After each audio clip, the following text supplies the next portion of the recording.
nationally recognized speaker, facilitator, and author Steve Klein sits down with the most fascinating difference makers in Dallas-Fort Worth. Hear from top CEOs, local entrepreneurs, and key playmakers in business right now with your host, Steve Klein. An unknown author said, "Complacency is one step before failure." Welcome to Playmakers Talk Show. I'm Steve Klein. In the studio today are two guests who are not complacent. Our first playmaker is the third CEO of an almost 70-year-old company, while the Dallas and Houston Business Journals have named our next playmaker as one of the 100 Who's Who in Energy. With us today is the CEO of a company that has been recognized by Fortune magazine as one of the 100 best companies to work for in America for the last 18 years. While our next guest is founder and president of a company that's been honored as one of Inc.'s fastest growing companies in North America for 4 consecutive years. These great playmakers are Harold MacDowell. Harold is CEO of TD Industries, and Frank McGovern. Frank is founder and president of Clear.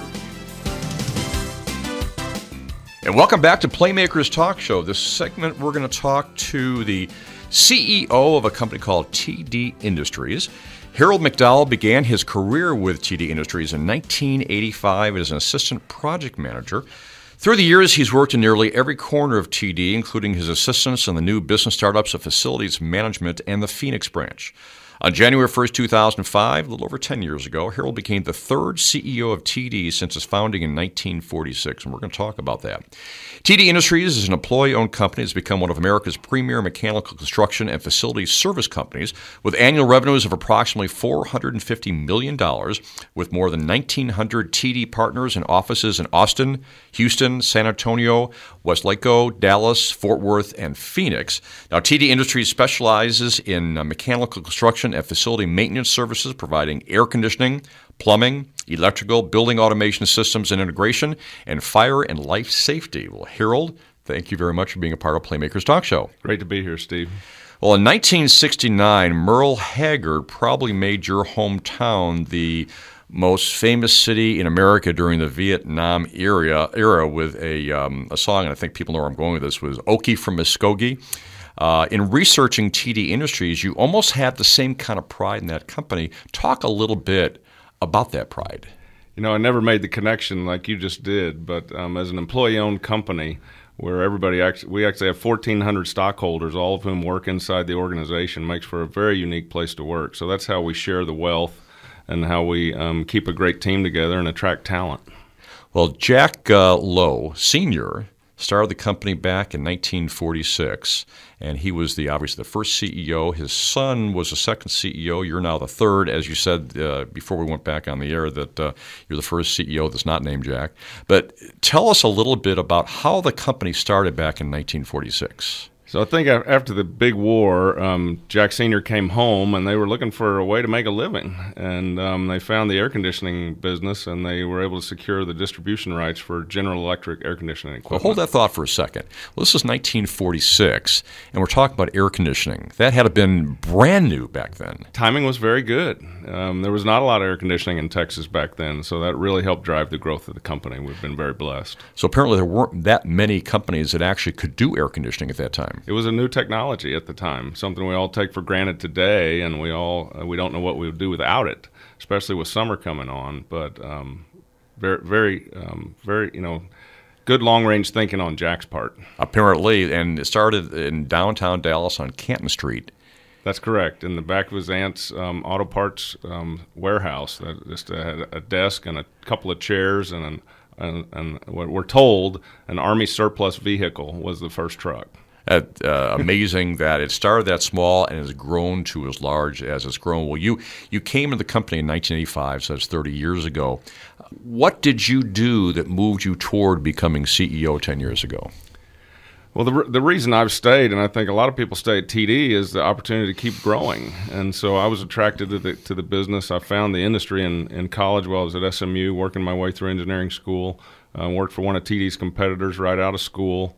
And then they went bankrupt, and I called TD and said I really needed a job. And so the opportunity to learn how to build things and then learn how to build and grow teams And then now it's just an opportunity to keep growing a really dynamic, diverse business. And so that's what I love. Well, your business is a little bit unique. You are partner-owned, so people own a piece of the business, as you talked about your stockholders, but you also have a culture of servant leadership. Talk about what that is, because many people don't understand what servant leadership is. Yeah, a lot of people would say the two words don't even go together, but we believe they're paired perfectly. Jack Sr. had a vision for growing a company that was led by servant leaders and leaders that put their people first, that are more concerned about the needs of those that they work with and helping them grow.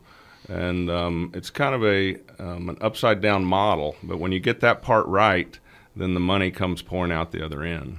So the culture in your business must be one of focusing on the employees and taking care of them. It's very employee-focused. Our mission statement, we like to paraphrase that we're just trying every day to be a great place to work. You know, the kind of place that you're proud to tell your friends and family about, and proud to wear the TD hat when you're in the marketplace. Well, when Jack Lowe Sr. started the business in 1946, you said it was unique. There weren't that many people that could actually work in air conditioning. Today, with everything you do, there's hundreds of companies that do what you do. So there needs to be a way to stand out, and because you take care of your people, they must take care of the customers better too. Exactly. When we take care of all the people that we work with every day, it just makes it a lot easier to blow away the client. That's really what you're selling. It's not what you do; it's how you do it. Right. We're selling the gifts and talents of our people. That's really what it is. Well, you started in 1985 as a project manager, and your first multi-use construction project was the Crescent in Dallas. Well, people take that for granted that it's been there for a while. How complicated was that? How difficult was it to put that together back 30 years ago? That was a really exciting project that we got to build with the Beck Group here in Dallas, and as one of their major subcontractors. But that complex actually has a 5 million gallon chilled water storage system under the front driveway. And so not many people know that even exists, but it was a very forward-thinking, energy-efficient project for its time. We've been very, very fortunate. It's kind of a role model project for us because we were able to assist in the engineering, we worked on the construction, and then we've continued to help the owner of the complex operate and maintain it for the last 30 years. In fact, there's a major renovation going on right now, and they're tearing down the fountain. My first fountain project is coming out. So. Is it going to go back in? No, it's coming out. They promised me I can have the top of it. We're going to take it back to our office and figure out what we're going to do with it. But that's been an icon. They don't want it anymore. Well, that's been an icon at the Crescent for a retail while. Space, yeah, right. That's right. We are speaking with Harold MacDowell. Harold is CEO of TD Industries, and you can check their website, which is tdindustries.com. We're talking about the Crescent in Dallas. What types of projects do you work on now? Is it varied, or are there certain types of clientele you work with?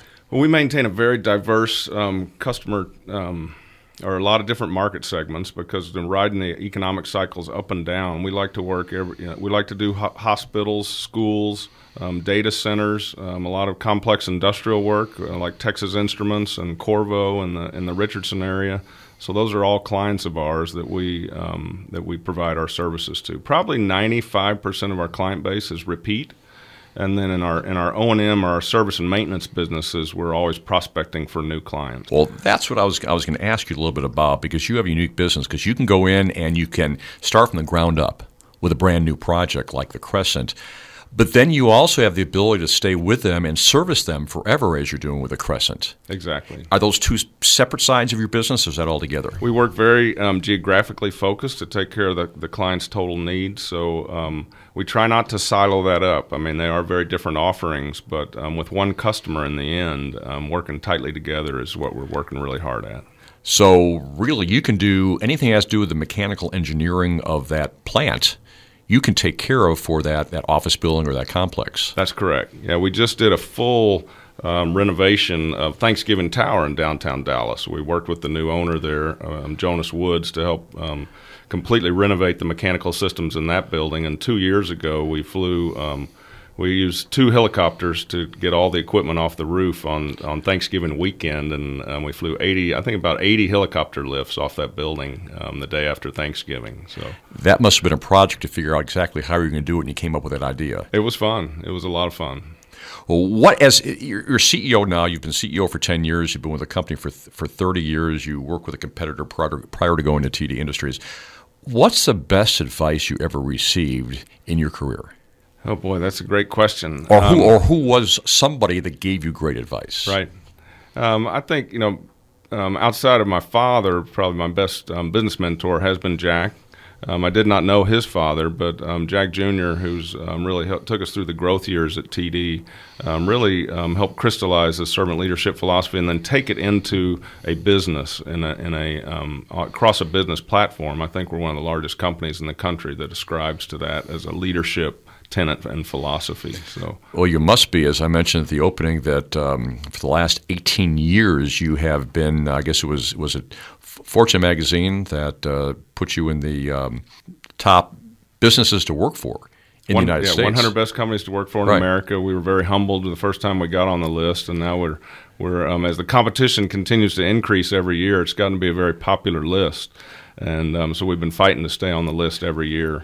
And against unbelievable competitors like Google and people with many more resources than we have. But what the list really measures is the basics. It's not really about all the things you read about in the magazines, like free dry cleaning and massages. We don't have any of that. We just try to treat people right. When you say the basics, because people know about Google, they know how that business is different than many businesses out there. You've been doing this 18 years, so you know what you need to do. What things they look at when they take a look at your business? Well, the real one of the keys to remaining on the list is people will go to work for a great company, but they will quit a sorry supervisor in a moment. So we pour a lot of time and energy into giving our supervisors and our managers feedback on what it means to be a good servant leader, and we find that really, really works. Well, there was a quotation I saw on LinkedIn this morning about the CEO from Virgin that said that he was asked about why his company does so well, and he says, "You just take care of your people." There's an excellent book that I recommend to people. It's called "The Customer Comes Second," because if you take care of your customers, or if you take care of your people, they'll take care of the customers. And so apparently that's what you do at TD Industries. It's working great for us. We wouldn't have it any other way. Well, tell everybody one more time how they can get a hold of TD Industries and find out more about what you do and possibly use your services. Yes, our website is tdindustries.com, or just give us a call. The phone numbers are out there. We'd be happy to help.